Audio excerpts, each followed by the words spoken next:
Hi ka-diary! Ngayong araw nga is June 6, 2024. Tara, samahan niyo akong bumili ng pasalubong kina nanay, tatay, at para sa dalawa kong kapatid na nandoon nga sa aming probinsya. Matagal-tagal na rin kasi ang last na uwi ko. Last year pa kasi yun. Bumili nga ako netong mga damit, pantalon nila. Sinamahan ko na rin ng mga underwears at iba pa. Pinag-ipunan ko nga talaga ang pinambili ko neto.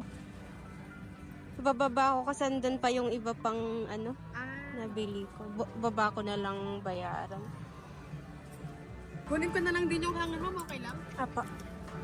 Meron pa yung mga gamit, pambahay naman na una naming binili. Alam kong magagamit talaga nila. Kaya nga lang di ako nakapag-video nung araw na yun. Sobrang mahal na mahal ka talaga ang nanay at tatay ko. Kung kaya ko nga lang mabigyan at maparanas sa kanila ang magandang buhay, siguro matagal ko nang ginawa yun. Alam ko at nakita ko kasi ang hirap at sakripisyo nila para sa aming magkakapatid. Sasabihin? Ayun. Thank you.